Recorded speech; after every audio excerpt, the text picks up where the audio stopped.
बेटा हम लोग ना डिस्कस कर रहे थे सेल और आपको अभी तक जो 2-3 लेक्चर मैंने पढ़ाया है उसे रिवाइज करता हूँ। इधर देखना, सारे सुनना है, लिखना कुछ नहीं है। सेल बेटा देखो पूरी कहानी मैं बता दूंगा, अभी तक जो पढ़ाया है बस। सबसे पहला पॉइंट ये है हमारे पास, सेल बायोलॉजी की जिस ब्रांच में पढ़ते हैं उसे कहते क्या है। तो बेटा इसके स्टडी को हम लोग कहते हैं साइटोलॉजी या सेल बायोलॉजी। यही लिखा गया था, यही बताया गया था। इसके बाद बेटा हम लोगों ने बात किया कि सेल की डिस्कवरी किसने किया। ठीक, सबसे पहले हम सेल की डिस्कवरी की बात कर रहे हैं। ठीक, cell theory, concept of theory, cell, ये सब हम बात नहीं कर रहे हैं। मुस्कान इधर देखना, सेल को डिस्कवर किसने किया? First seen by Robert Hooke. कहाँ पर? इन स्लाइस ऑफ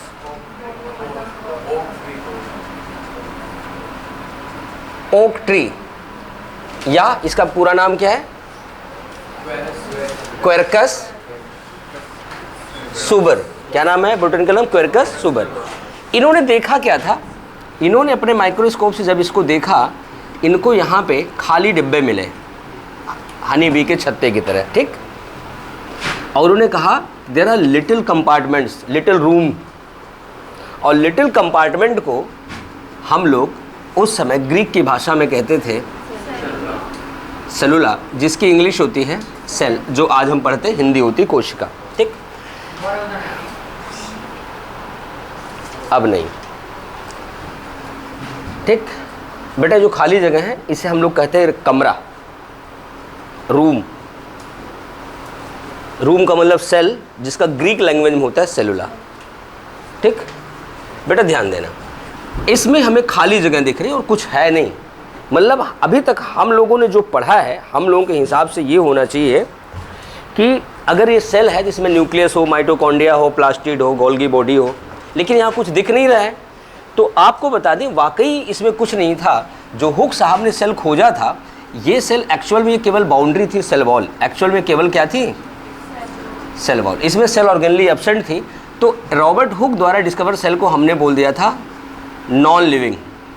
वैसे नॉन लिविंग बोलते हैं, एक्चुअल हम बोल सकते हैं डेड। क्या बोल सकते हैं? डेड। पहले तो लिविंग थी। अब ये जैसे ही इसको हम यहाँ बोले कि ये डेड थी, नॉन लिविंग थी, तो सवाल एग्जामिनर का बन जाता है कि पहली लिविंग सेल किसने खोजा। बेटा आपको बता दें,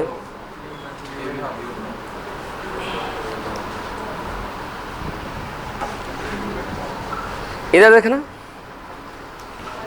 इधर देखना, फर्स्ट लिविंग सेल जिन्होंने खोजा उनका नाम है एवी ल्यूवेन हॉक। हुक साहब ने काम किया था 1665 में, डिस्कवर किया था। इन्होंने देखा था 1674, 1674 में। ठीक, इनका कोई उतना खास नहीं है कि बुक वुक लिख के पब्लिश किया हो। ठीक, ये अपना सारा एक साथ किए, लेकिन इन्होंने अपने लिए बुक पब्लिश किया था। क्या किया था? माइक्रोग्राफिया। सेम ईयर में, 1665 में ही, सेम ईयर में माइक्रोग्राफिया पब्लिश किया था इन्होंने। इतनी बात हो गई। इधर ध्यान देना बेटा, ये तो हमने बात कर लिया सेल के डिस्कवरी की। सेल जैसे डिस्कवर हुआ उसके कुछ समय बाद इस पे काम होना शुरू हो गया। तो एक साइंटिस्ट आए, कब? 1838 में। 1838 में। उनका नाम क्या था? स्लीडन। ये क्या थे? नहीं, जूलॉजिस्ट थे, बॉटनिस्ट थे? बॉटनिस्ट थे। ये क्या थे? स्लीडन थे। बहुत सही, ये बॉटनिस्ट थे। इन्होंने बहुत सारे प्लांट को पढ़ा, देखा, स्टडी किया, और उसके बाद हमें एक रिजल्ट दिया कि plant body is composed of cells या सेल एंड सेल प्रोडक्ट, और इसे हम कहते हैं cell theory applicable on plants. Cell theory applicable on plant. 1839 में एक आए स्वान। कौन आ गए? स्वान। स्वान साहब ने क्या किया? ये क्या थे? जूलॉजिस्ट। क्या थे? जूलॉजिस्ट। ये तो नहीं बताना ना जर्मन और ब्रिटिश। चलो ठीक, नहीं बताना तो नहीं है ना जर्मन और ब्रिटिश, ठीक। लेकिन ये जो स्वान साहब है ना जूलॉजिस्ट, इन्होंने मेजर काम किया। इन्होंने एनिमल को स्टडी किया और बताया जी कि प्लांट की तरह एनिमल की बॉडी जो है वो भी सेल्स और सेल प्रोडक्ट से बनी होती है। लेकिन कमाल की बात है, इन्होंने बताया कि हर सेल में सेल मेम्ब्रेन होती है। क्या होती है? हर सेल में चारों ओर एक पतली सी लेयर होती है, कवरिंग होती है, उसे कहते हैं सेल मेम्ब्रेन। बेटा 9 से कंसेप्ट इसीलिए कमज़ोर है क्योंकि पढ़ाते समय तुम ध्यान नहीं देते हो, ठीक। उसे बंद करो, उसको, हाँ बंद करो, इधर देखो। तो उन्होंने बताया सेल मेम्ब्रेन होती है। इन्होंने कहा कोई भी सेल उसके चारों तरफ यहाँ सेल मेम्ब्रेन होगी। इन्होंने कहा लेकिन यहाँ पर दो रास्ते हैं। अगर वो प्लांट है तो इसके चारों ओर एक रिजिड सेल वॉल होगी। अगर प्लांट नहीं है, एनिमल है, तो सेल वॉल नहीं होगी। इन्होंने ही बताया कि प्लांट के केस में क्या होता है, रिजिड सेल वॉल होती है, यहाँ पे एनिमल केस में सेल वॉल एब्सेंट होती है। इतनी बात होगी, इतनी बात होगी। इसके बाद दोनों ने मिल करके सेल थ्योरी को फॉर्मुलेट किया। क्या किया? फॉर्मुलेट किया और बताया कि according to cell theory body of an organism, कोई भी ऑर्गेनिज्म हो, अब प्लांट और एनिमल अलग नहीं किया इन्होंने, an organism is comprised of 1 और more than 1 cell and cell product. Cell और सेल प्रोडक्ट से बना होता है। लेकिन इनकी थ्योरी में 1855 में थोड़ा सा करेक्शन किया गया। एक साइंटिस्ट आए,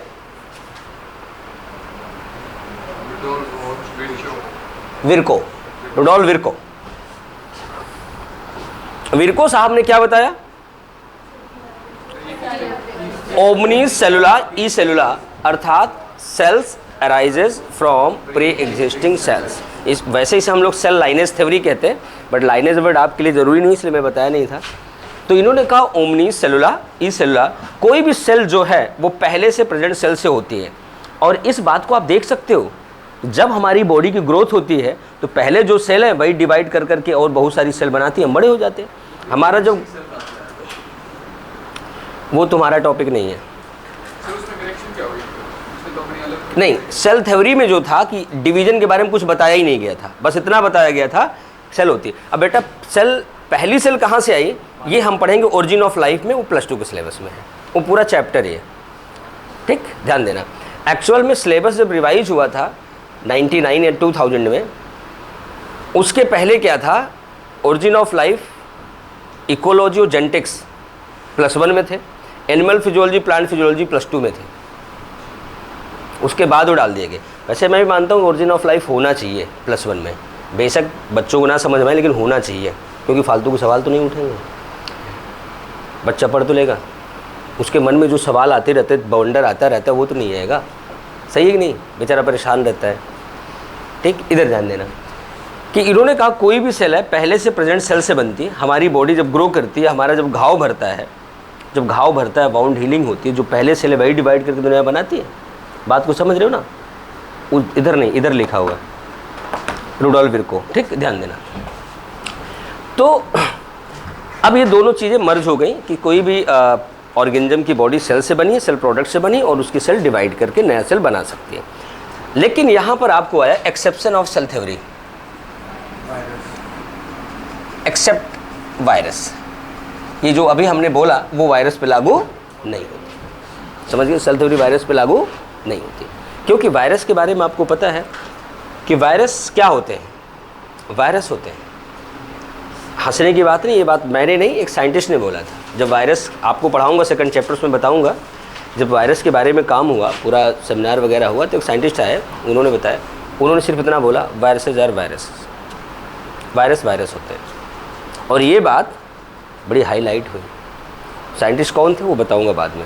मैं ये बताना चाह रहा हूँ वायरस वाकई वायरस है। और एक बताऊँ, जब ओरिजिन ऑफ लाइफ पढ़ोगे तो हम एक बात बताते हैं कि नॉन लिविंग से जब लिविंग बना, पहली सेल बनी, दोनों के बीच में पहले वायरस बना। क्योंकि वायरस एक ऐसा स्ट्रक्चर है, एक ऐसा क्रिएशन है भगवान का या साइंस का, एवोल्यूशन का, कि जो नॉन लिविंग मीडियम में नॉन लिविंग रहता है। इसे अभी आप बहुत सारे लोग हैं ना, जुकाम निकाल के इसे फेंक देते हैं, पोंछ देते हैं, गंदे लोग इधर उधर जगहों पे, वो वायरस लगा रहता है। कभी भी वायरस आपके कांटेक्ट में आया, एक्टिवेट हो जाएगा। याद रखना, viruses on non living medium and living in living medium. यही चीज़ तो कोरोना में हुआ था कि आपने डोर का हैंडल पकड़ा, इन्फेक्टेड बंदे ने पकड़ा, वहाँ लगा हुआ है, और जब कभी आपने पकड़ा और आपके शरीर में इन्फेक्ट कर गया, क्योंकि viruses are non living in non living medium, living in living medium. और इसीलिए इसे कहा जाता है connecting link between non living and living. हाँ बोलो, तुम क्या पूछ रही थी? ऐसा तो हम कह नहीं सकते भाई, बताओ, ऐसा हम कह नहीं सकते हैं। वैक्सीन उसके अगेंस्ट बनती है कि वो काम नहीं करेगा, मार नहीं सकती।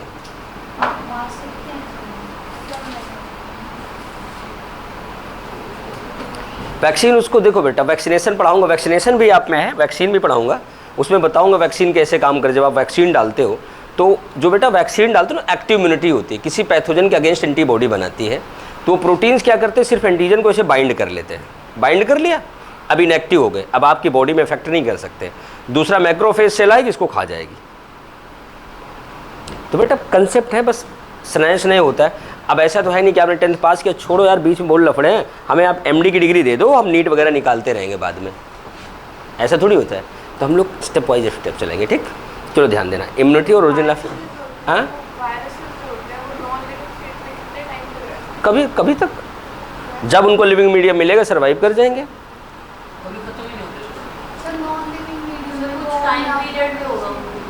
ये जो आपको धोखे से बताया जाता था ना, लकड़ी में 8 घंटा जिंदा रहते हैं और कांच में इतने, वो बस आम जनता के लिए है। आगे जब पढ़ोगे तो खुद ही पता चल जाएगा। नॉन लिविंग, जो नॉन लिविंग उसको न्यूट्रिशन क्या जरूरत है? जो ऑलरेडी मरा है मरेगा कैसे? इसीलिए कह रहा हूँ वायरस पढ़ाऊंगा तो बताऊंगा, लेकिन अभी मैं बता देता हूँ, छोटी तुम लोग तो टॉपिक समय मेमसा डाइवर्ट करते हो। अब ऐसे मासूम बच्चे का लिंक टूट जाएगा, फिर बेचारा कहेगा सर हमें नहीं समझ में आया।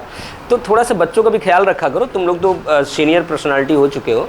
चलो इधर ध्यान देना, इधर सुनो, मैं बता देता हूँ। बेटा होता क्या है कि जो ये वायरस होते हैं ना, इनके साथ जेनेटिक मैटर होता है, बट अपने जेनेटिक मैटर को रेप्लिकेट करना, ट्रांसक्रिप्शन करना, उससे प्रोटीन बनाना, ये मशीनरी इनके पास नहीं होती, समझ गए? और इनके पास कुछ भी नहीं होता, सिर्फ न्यूक्लिक एसिड है, जेनेटिक मैटर DNA RNA, उसके ऊपर एक प्रोटीन कोट होता है। अब क्या लगता है आपकी ये अपने अंदर एनर्जी पैदा करके जिंदा रहते हैं? ऐसा कुछ है ही नहीं है। अब जब आपकी बॉडी में या किसी होस्ट में आते हैं, समझ गए, आने के बाद अपना जेनेटिक मैटर उसके जेनेटिक मैटर से जोड़ देते हैं, आपके जेनेटिक मैटर से जोड़ देंगे, तो आप ही का DNA रेप्लिकेट करेगा, आप ही का DNA ट्रांसक्राइब करेगा, और उससे जो प्रोटीन बनेगा और जो RNA बनेगा उसको ये यूटिलाइज करेंगे। और जैसे आप इनको निकाल के फेंका, ये फिर इनएक्टिव हो गए। वही कहानी है कि जब तक पुश बटन ना दबाओ, चाबी ना घुमाओ, गाड़ी नहीं चलती है। इनके लिए वही है, जब तक लिविंग में आएंगे नहीं इनकी। और ये सवाल है कि वो कौन सा ऑर्गेनिज्म है जो लिविंग होस्ट के मशीनरी को हाईजैक, इनको हाईजैकर कहते हैं हम लोग, हाईजैक करके अपना काम चलाते? वायरसेस हैं। इनके पास कुछ अपना नहीं है, कुछ भी नहीं है, कुछ भी नहीं है, सिर्फ जेनेटिक मैटर, प्रोटीन। इनको एनर्जी से मतलब है नहीं, सिर्फ अपनी जो संख्या बढ़ाना होता है। बहुत सारे लोग हैं, इंसानों में भी हैं, उनको प्रोग्रेस नहीं करना है, डॉक्टर नहीं बनना है, रिसर्च करके साइंटिस्ट नहीं बनना है, कोई सॉफ्टवेयर नहीं बनाना है, लाइफ कुछ ही नहीं करना है, बस जनसंख्या बढ़ानी है। वो होते हैं वायरसेस। तो वो वायरसेस वही कहानी है, सिर्फ जेनेटिक मैटर होता है और प्रोटीन कैप होती है और कुछ होता नहीं है। इनको ऐसा नहीं कि एनर्जी, अब हम लोगों में क्या होता है, एनर्जी पैदा करो, एनर्जी यूटिलाइज करो, तब जिंदा रहो, एनर्जी ना पैदा करो मर जाओ। इनके साथ ऐसा कुछ भी नहीं है। एनर्जी नहीं है, ठीक है, हम पड़े रहेंगे, कभी ना कभी तो आओगे ना हमारे चपेटे में, हम यूज कर लेंगे। बड़ी खतरनाक चीज़ है, बहुत खतरनाक क्रिएशन है। और ये मैं कहता हूँ बड़ी अच्छी क्रिएशन है। ये ना होता तो हम ना होते। हाँ, जबकि ये नॉन लिविंग से ये बना, तब जाकर के लिविंग वाली चीज़ें बनी। समझ गए ना? आप अपने बैकग्राउंड की जो फैमिली है पीछे, उनको कितना भी आप बोलो कि अरे वो लोग बड़े पिछड़े थे, बैकवर्ड थे, गांव में रहते थे, लेकिन वो ना होते तो आप थोड़ी होते। वही कहानी वायरसेस की है। चलो वायरस में देखेंगे। यहाँ देखो कि एक्सेप्शन क्या है, वायरस पे रूल लागू नहीं होता कि सेल या सेल प्रोडक्ट से बनाओ। इनमें न कोई सेल है न कोई सेल प्रोडक्ट है, और नए डिवीजन करते हैं।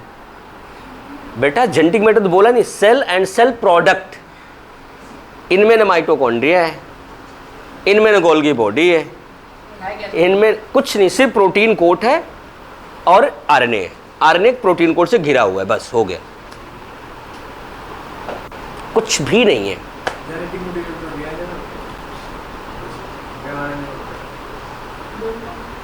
नहीं बेटा, जेनेटिक मैटर न डीएनए में होता है न आरएनए में होता है। डीएनए और आरएनए खुद जेनेटिक मैटर है। कैसे कैसे कंसेप्ट पढ़ के आते हो यार तुम लोग। चलो इधर देखो, वो खुद होते हैं बेटा, उसमें नहीं होता। इधर देखना, आप सेल थ्योरी की बात हो गई। अब हम बात करेंगे शेप और साइज की बात। बेटा शेप और साइज कुछ भी हो सकता है, ऐसा फिक्स नहीं है कि इतना ही बड़ा सेल होगा और इसी शेप का होगा। हाँ, जब सेल पैदा होती है, ओरिजिनेट होती है, तो हम मानते हैं कि वो गोल होती है, बॉल जैसी होती है, आइसोडायमेट्रिक होती है। जैसे आप जब पैदा होते हो तो आप बड़े अच्छे होते हो, बचपन बड़ा अच्छा होता है, फिर जब डिफरेंशिएशन शुरू होता है फिर आप बिगड़ते हो, फिर आप बनते हो। आपके जो बनने बिगड़ने की हैबिट है वो एक टाइम के बाद आती है, जब आप डिफरेंशिएट होने लगते हो कि हमें ये बनना है। सही है ना? 10th तक आप सारे सेम साइंस पढ़ते हो, सेम मैथ्स पढ़ते हो, लेकिन जैसे 11th में आते हो, कुछ लोग कहते हैं जी हमें मैथ्स नहीं आती, कुछ लोग कहते हैं जी हमें साइंस नहीं आती, हमें आर्ट लेना है, कुछ लोग कहते हैं जी हमें साइंस में दोनों नहीं आती, बस मैथ ठीक ठीक आती है, लेकिन हमारा इकोनॉमिक्स अच्छा, हम कॉमर्स ले लेंगे। तो अब तो 10th तक सारे वही पढ़े हो, वही पास किए हो, अब कमज़ोर कैसे हो गया?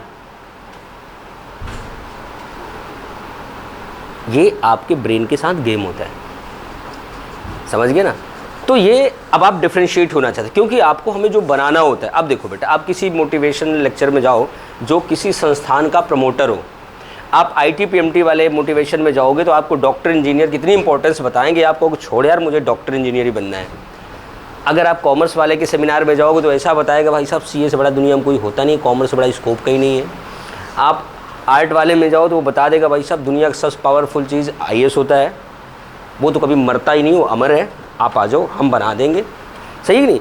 अब जिसके उसमें जाओ वही है ना, ये साइकोलॉजिकल गेम होता है। एक्चुअल में आप जो बनना चाहते हो वो चीज़ आपको इन्फ्लुएंस करती है। एक सीधा सा एग्जांपल बताता हूँ, अभी नीट का रिजल्ट आने वाला है 7 तारीख तक, ठीक?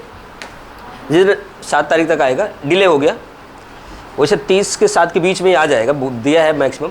अब देखना जब रिजल्ट आएगा, पहले पेज पे कोचिंग एक्स ने दिया फर्स्ट रैंक, नाम नहीं लेना किसी का।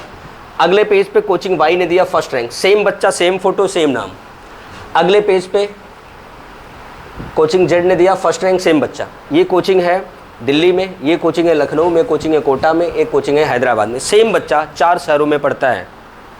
लेकिन अब गार्जियन का नज़रिया देखना, जिसको जो वाली कोचिंग पसंद है ना वो सच लगेगी, बाकी झूठ लगेगी। ये वाली सच है, ये तो फ्रॉड है यार। और जिसको ये पसंद है, अरे ये सब यूँ छापते, मैं जानता हूँ ये सबसे अच्छी है। ये साइकोलॉजिकल गेम होता है,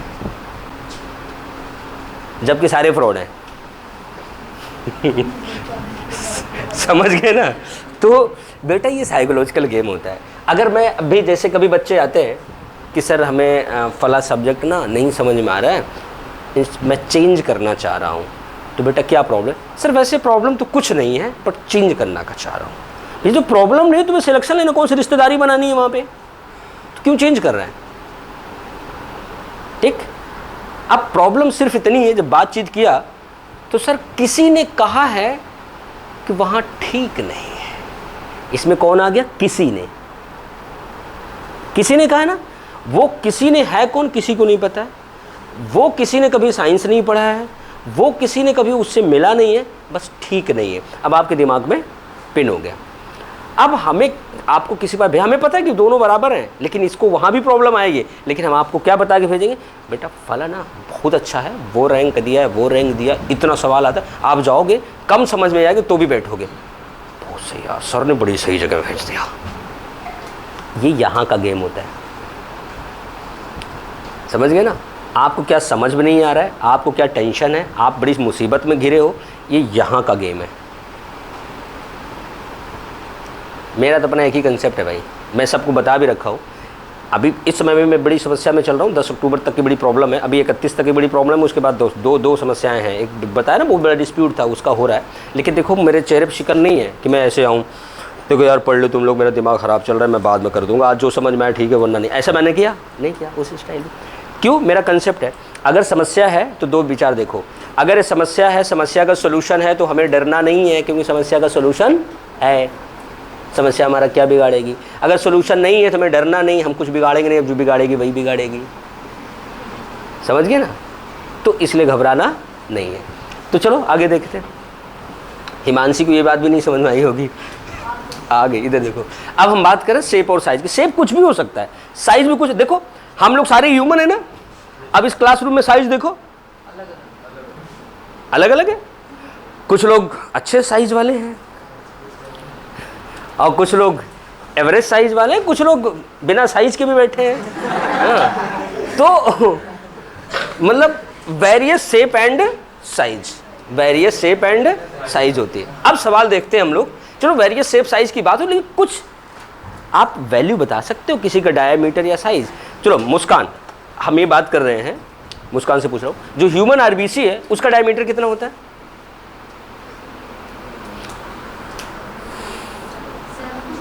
7 किलोमीटर। हाँ, नैनोमीटर, माइक्रोमीटर बेटा, कितना होता है? 7 माइक्रोमीटर। इसी तरह हमने ग्रीन एलगी बताया था, एस्टेबुलेरिया यूनिसेलर, उसकी लंबाई 10 सेंटीमीटर। इंसान की neuron on average length 1 metre बताया था ना। और अंडा शुतुरमुर्ग का 170 इंटू 150 मिलीमीटर साइज यूं होता है, सही है ना? इसी तरह बेटा बताया था कि पूरे लिविंग वर्ल्ड में सबसे छोटा cell PPLO, pleuropneumonia like organism, जिसकी साइज क्या बताई गई थी? 0.1 माइक्रोमीटर। बैक्टीरिया के PPLO है कैसे? प्लूरोनिमोनिया लाइक ऑर्गेनिज्म, मोनेरा का प्रोकैरियोटा है बेटा ये, इधर ध्यान देना। बैक्टीरिया का 3 to 5, 0.3 माइकोप्लाज्मा का था। बस इसमें का उसमें साइज रख दो, हो गया। अब बेटा इसके बाद हम लोगों ने किया कि सरफेस एरिया वॉल्यूम रेशियो। आपको मैंने एक बात बताया, surface area volume ratio direct effect करता है बीएमआर को।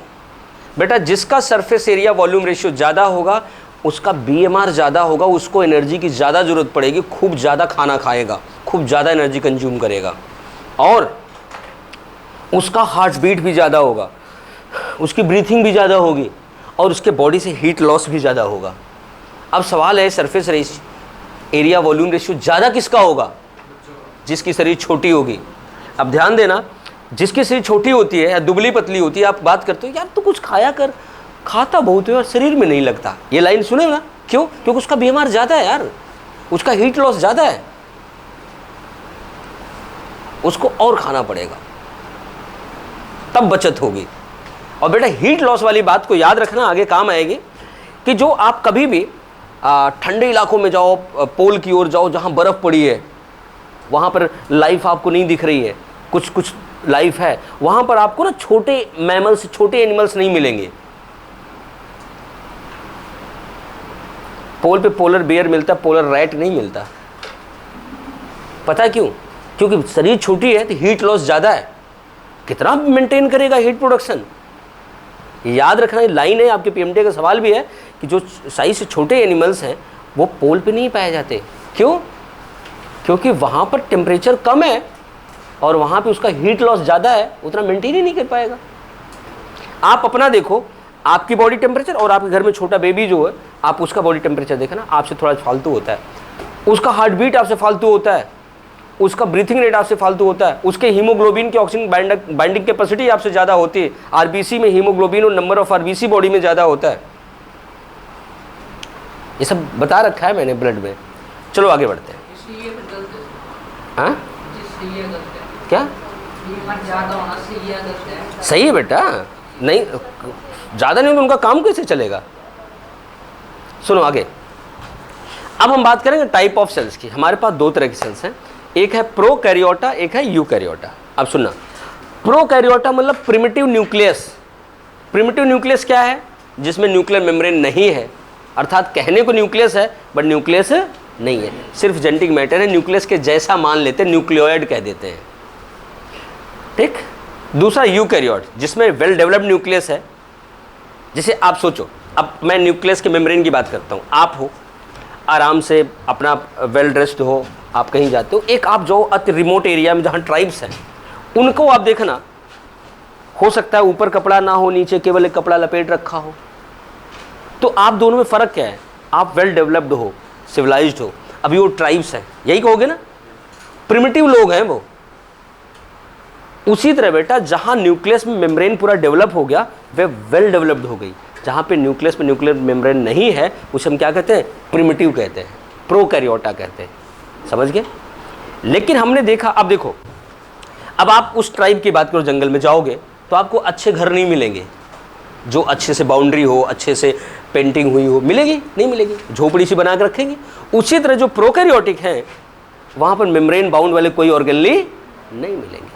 मिलेंगे क्या? नहीं मिलेंगे। वहीं आप यूकैरियोटा में, अपने मोहल्ले में, अपने सेक्टर में आगे देखो, सारे अच्छे घर मिलेंगे, बाउंड्री होगी, बाकायदे सब कुछ सही है ना।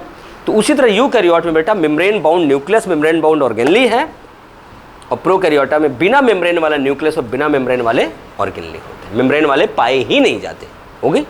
अब बेटा हम प्रोकैरियोटा की बात कर रहे हैं, हमने दो बातें कर लिया कि मेम्ब्रेन, बिना मेम्ब्रेन का न्यूक्लियस है, बिना मेम्ब्रेन वाली ऑर्गेनली है, मेम्ब्रेन वाली ऑर्गेनली नहीं है। तो एक बात और बता दे बेटा, इसका जो जेनेटिक मैटर है वो सर्कुलर डीएनए है। वो क्या है? Circular DNA. और वह सर्कुलर डीएनए डबल स्ट्रैंडेड है, उसमें दो धागे आपस में से लिपटे होते हैं, जैसे आप डीएनए कभी पढ़ा हो लाइफ में तो समझ गए। लेकिन उस डीएनए के बाहर भी एक डीएनए होता है जिसे हम कहते हैं extra chromosomal, extra nuclear, cytoplasmic, वैसे हम कहते हैं प्लाज्मिड। प्लाज्मिड को खोजा किसने? लेडबर्ग नहीं बेटा, लेडरबर्ग, लेडरबर्ग, और नाम भी किसने दिया? लेडरबर्ग। अब प्लाज्मिड के बारे में बात करें तो प्लाज्मिड के बारे में मैंने एक बात बताया, यूजफुल इन ट्रांसफॉर्मेशन, बताया ना, ऑर्गेनिज्म के ट्रांसफॉर्मेशन में हेल्प करता है और कुछ यूनिक फीचर के लिए जिम्मेदार होता है, यही बताया था। अब बेटा अगर हम उस पूरे प्रोकैरियोटिक सेल में घूमें तो हमें पता चलेगा बिना मेम्ब्रेन की एक ऑर्गेनली यहाँ हमें मिल गई, उसका नाम क्या है? राइबोसोम। क्या है? राइबोसोम। इसका मतलब प्रोकैरियोटा में केवल एक ऑर्गेनली है, कौन? राइबोसोम, बाकी ऑर्गेनली नहीं है। ये बात समझ में आ गई? अब हम और आगे बढ़े, देखें कि जो प्लाज्मा लेमा है वो अंदर की ओर से झुक के अंदर आ जाती है, अंदर आ जाती है, ऐसे ऐसे आ गई, और ये यहाँ जेनेटिक मैटर से टच करती है। इसे हम लोग क्या बोलते हैं? मीजोसोम। मीजोसोम। मीजोसोम क्या करती है? रेस्पिरेशन में हेल्प करती है। किसमें हेल्प करती है? रेस्पिरेशन में। अर्थात ये हमारे माइटोकॉन्ड्रिया के जैसा बिहेव करती है, इसे कहते हैं एनालॉगस टू माइटोकॉन्ड्रिया या कॉन्ड्रियोइड, यही बोलते हैं बेटा। इसके बाद हमने कहा कि सेल वॉल फॉर्मेशन में भी हेल्प करेगी। किसमें हेल्प करेगी? Cell wall formation. इसके बाद ये डीएनए से टच है ना, डीएनए रेप्लिकेशन में भी हेल्प करेगी, ये बताया गया था। फिर बताया गया था, कल मैंने नोट कराया था, जो साइनोबैक्टीरिया होते हैं उनमें मीजोसोम के अलावा भी इनफोल्डिंग होती है, जिसमें क्या होता है? क्या होता है? पिगमेंट होता है, उसे हमने कहा था क्रोमैटोफोर। कल पहुंचते स्टार पॉइंट लिखवाया था, क्रोमैटोफोर, देखा है ना। चलो आगे बढ़ते हैं बेटा, ध्यान देना। इसके बाहर हमने कहा कि एक रिजिड सेल वॉल पाई जाती है। क्या पाई जाती है? रिजिड सेल वॉल, जिसमें पॉलीसेकेराइड और पॉलीपेप्टाइड पाई जाती है, ग्लाइकोपेप्टाइड कहा जाता है। इसके अलावा इसमें दो केमिकल बताया था, नाग और नाम, एनेस्टाइल ग्लूकोसामाइन और एनेस्टाइल म्यूरामिक एसिड। बेटा हाँ, सेल वॉल में होते हैं बेटा। बेटा वो जो केमिकल है ना उनका शॉर्ट फॉर्म है, ठीक, इधर ध्यान देना। अब सेल वॉल के बाहर यहाँ होता है ग्लाइकोकैलिक्स। क्या होता है? ग्लाइकोकैलिक्स अगर लूज हो, स्लाइम लेयर अगर रिजिड हो जाए तो क्या कहेंगे? क्या कहेंगे? कैप्सूल। क्या कहेंगे? कैप्सूल।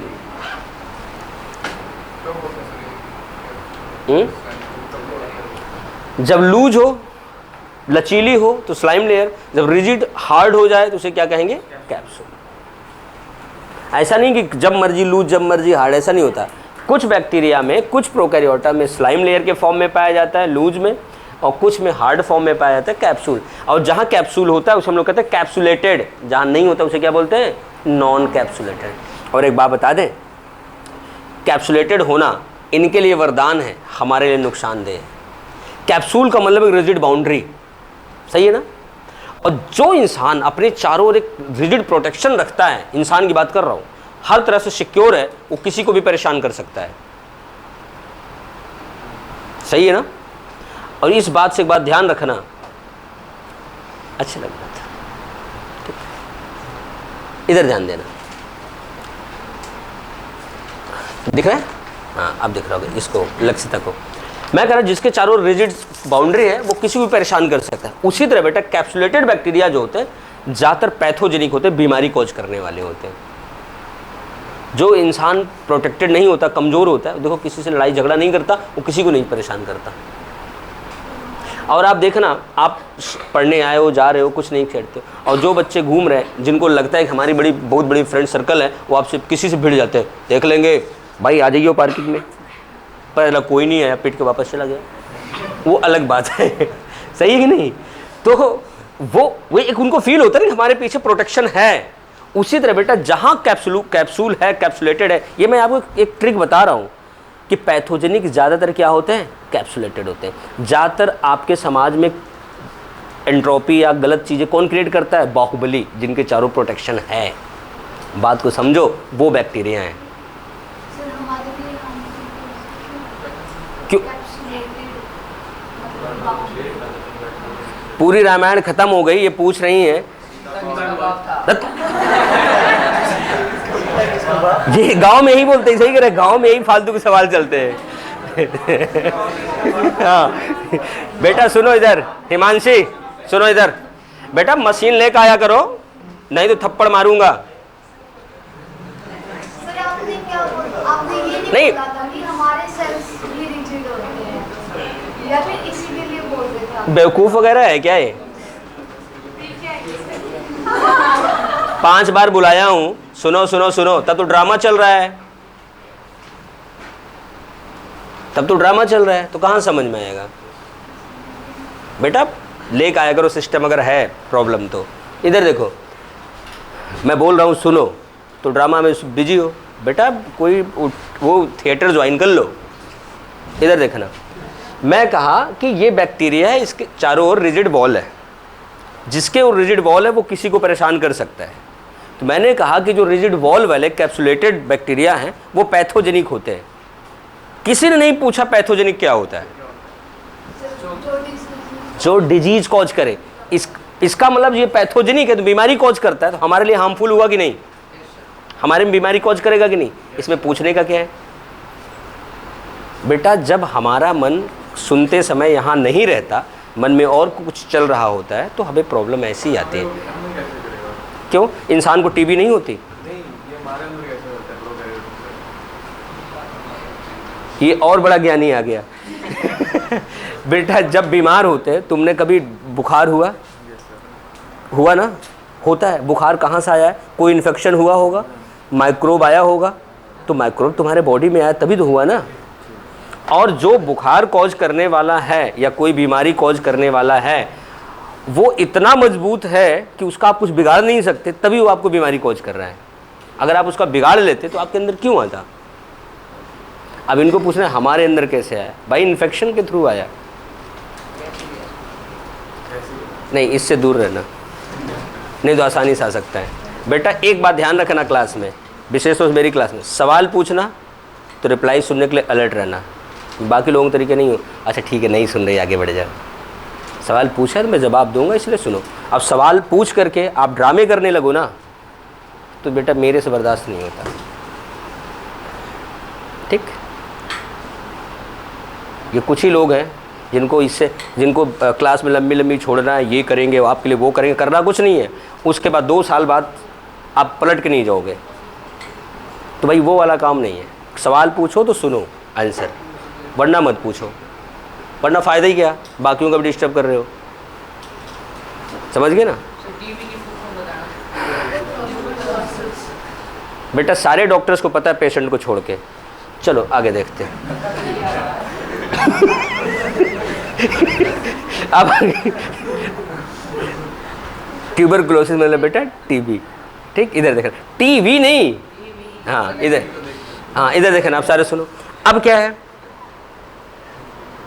अब ये है कुछ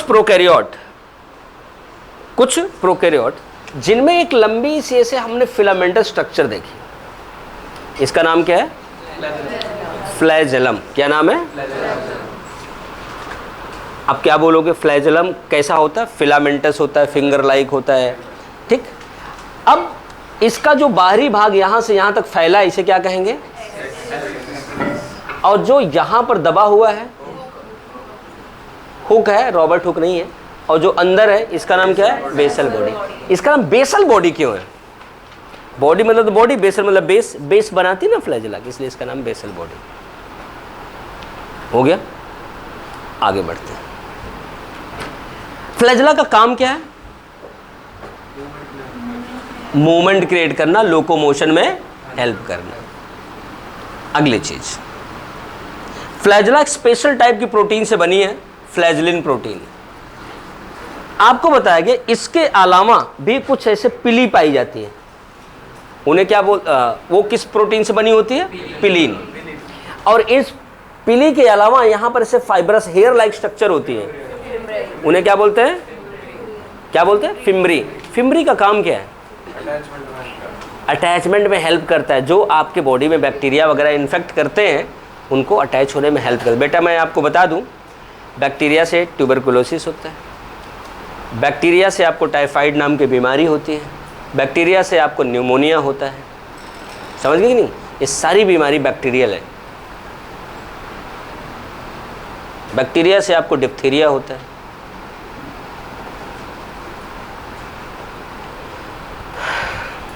समझ गए कि नहीं?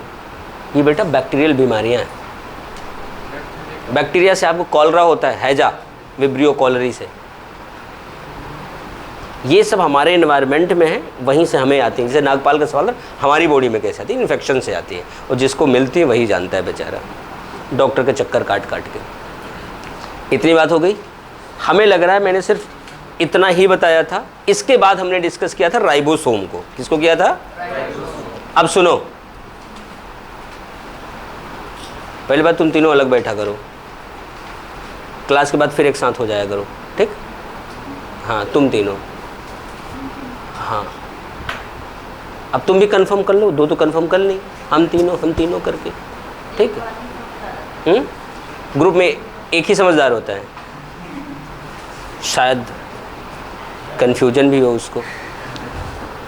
आगे बढ़ते हैं। हम लोग बात कर रहे थे राइबोसोम। राइबो मतलब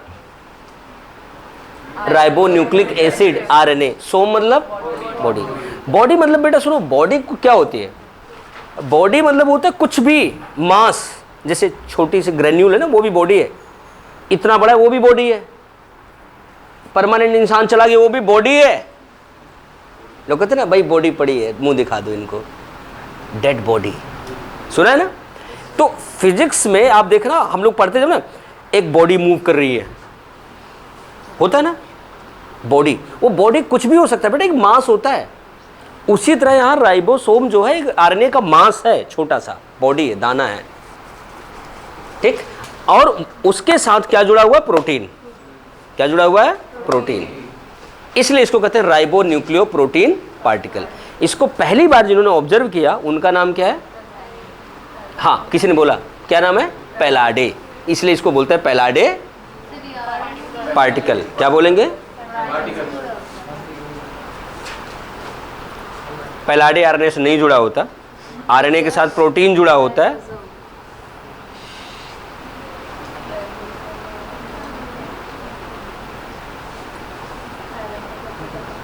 कोई बात नहीं बेटा, हमारे लिए दुखद बात है, हम फिर से बता देते हैं आपको। राइबोसोम आरएनए होता है जिसके साथ प्रोटीन जुड़ी होती है। यह आरएनए और प्रोटीन मिलकर राइबोसोम बनाते हैं। राइबोसोम अभी आरएनए से नहीं जुड़ा है, आगे जोड़ूंगा, इधर ध्यान देना।